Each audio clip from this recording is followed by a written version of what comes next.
نحمده ونصلي على رسوله الكريم.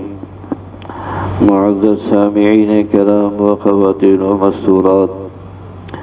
رمضان المبارک کے ایام دھیرے دھیرے آگے بڑھ رہے ہیں۔ اب وہ عشرہ آ گیا جس کے بارے میں رسول اللہ صلی اللہ علیہ وسلم نے بتایا کہ یہ جہنم سے آزادی کا عشرہ ہے، اور اسی عشرے میں رسول اللہ صلی اللہ علیہ وسلم کا ارشاد گرامی ہے کہ لوگوں شب قدر کو اس میں تلاش کرو، اس رات میں دعائیں قبول ہوتی ہیں، اور یہ ہر رمضان میں آخری عشرے کی طاق راتوں میں پائی جاتی ہے۔ 21ویں شب، 23ویں شب، 25ویں، 27ویں، 32ویں شب میں جناب رسول اللہ صلی اللہ علیہ وسلم کے ارشاد گرامی کے مطابق شب قدر کو تلاش کرنا چاہیے۔ شب قدر کی اہمیت کے متعلق اللہ رب العزت نے سورہ قدر میں ارشاد فرمایا کہ تنزل الملائکۃ والروح فیہا بإذن ربہم من کل امر، اس میں فرشتے اترتے ہیں اور روحیں اترتی ہیں اپنے رب کے حکم سے ہر کام پر۔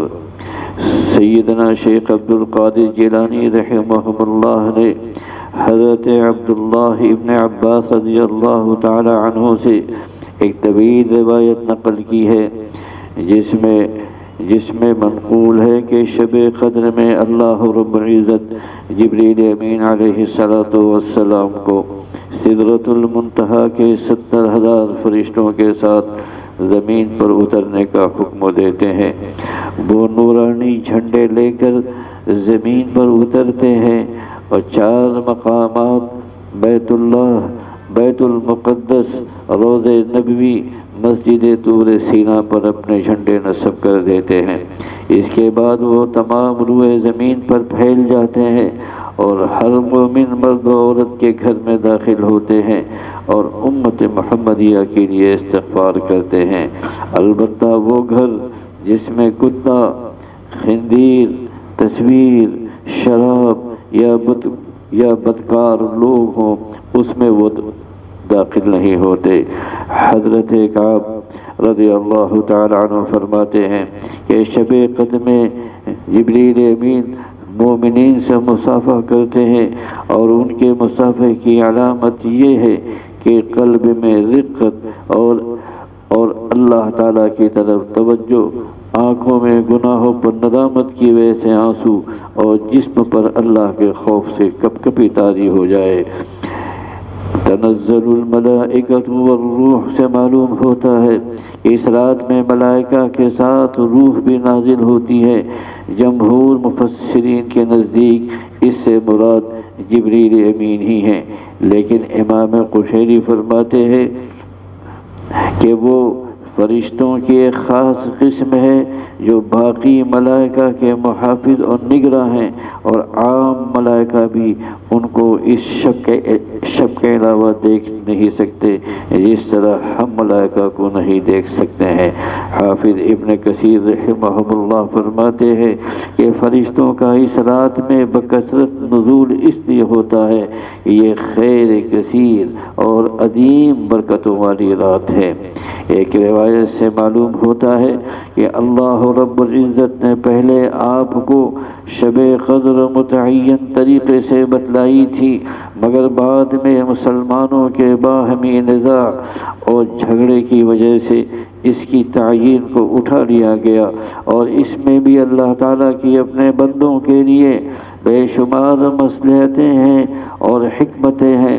جیسے کہ روایت مذکورہ میں رسول اللہ صلی اللہ علیہ وسلم نے اس کی جانب اشارہ فرمایا کہ عسیٰ ان یکون خیرا لکم، اگر وہ رات متعین طریقے سے بتا دی جاتی تو بعض سست اور کاہل طبیعت کے لوگ صرف اسی رات میں طاعت کا اہتمام کرتے اور باقی دنوں کے عبادت سے محروم رہ جاتے۔ اسی طرح اگر وہ رات متعین ہو جاتی اور کسی شخص سے کسی وجہ سے چھوٹ جاتی تو اس کے ملال و افسردگی کی وجہ سے وہ ذاتوں میں بھی اطاعت نہیں کر سکتا تھا اور رمضان کی برکات سے محروم رہ جاتا۔ لہذا اسی طرح اب متعین نہ ہونے کی صورت میں اس رات کی تلاش میں جب انسان ہر رات جاگتا ہے، اللہ تعالیٰ کی اطاعت کرتا ہے، تو ہر شب کی عبادت کا اس کو مستقل اجر و ثواب ملتا ہے۔ ان کے علاوہ اور نہ جانے اس رات کے اخفاء میں یعنی پوشیدگی میں اللہ تعالیٰ کی اپنے بندوں کے لیے کس قدر حکمتیں ہوں گی۔ حدیث میں رسول اللہ صلی اللہ علیہ وسلم نے شب قدر کی علامت اور نشانی یہ بیان فرمائی ہے کہ اس رات کی نشانیوں میں سے یہ ہے کہ وہ کھلی ہوئی چمکدار رات ہوتی ہے، صاف و شفاف، نہ زیادہ گرم نہ زیادہ ٹھنڈی بلکہ معتدل، گویا اس میں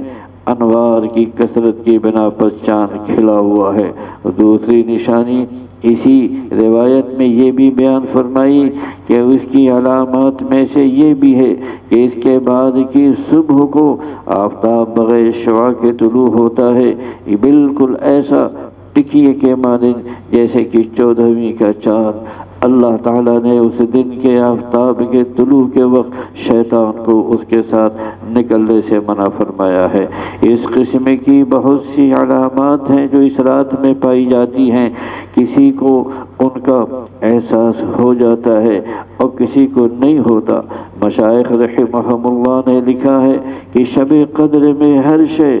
اللہ تعالیٰ کے سامنے سجدہ کرتی ہے، حتیٰ کہ درخت زمین پر گر جاتے ہیں اور پھر اپنی جگہ سیدھے کھڑے ہو جاتے ہیں، مگر اس قسم کی چیزیں ہر شخص کو محسوس نہیں ہوتی۔ بہر صورت شب قدر اللہ تعالیٰ کی ایک ایسی عظیم نعمت ہے کہ اس کا پا لینا، اس میں ذکر و عبادت میں مشغول رہنا سعادت عظمیٰ اور فلاح دارین کا سبب ہے۔ خوش نصیب ہے وہ جو اس رات کو پائے، اسے چاہیے کہ وہ اس رات میں اس دعا کا زیادہ ورد کرے جو رسول اکرم صلی اللہ علیہ وسلم نے ام المومنین حضرت عائشہ صدیقہ رضی اللہ تعالی عنہا کو تلقین فرمائی تھی، جس کا جو وہ یہ ہے اللہم انک عفو تحب العفو فاعف عنی۔ اگر کسی کو اس رات میں پوری رات عبادت و ذکر کی ہمت و توفیق نہ ہو تو جس قدر بھی ممکن ہو سکے اس کے شرف سے محروم نہ رہے، کم از کم مغرب و عشاء کی نماز با جماعت کا ضرور اہتمام کر لے۔ حضرت امام قرطبی نے عبید اللہ بن عامر بن ربیعہ رضی اللہ تعالی عنہ کی روایت نقل کی۔ وہ فرماتے ہیں کہ رسول اللہ صلی اللہ علیہ وسلم نے فرمایا، جس نے شب قدر کی مغرب و عشاء کی نماز با جماعت ادا کی اس نے شب قدر سے اپنا حصہ پا لیا۔ مقصد یہ ہے کہ وہ بالکل محروم نہیں رہا اور کچھ نہ کچھ اس کو بھی اس رات کا حصہ مل گیا، اگرچہ تمام شب بیداری کرنے والے کا حصہ اس سے زیادہ اور بہتر ہے۔ اللہم وفقنا لما تحب وترضى، وصلی اللہ علیہ وعلی آلہ وصحبہ وسلم اجمعین۔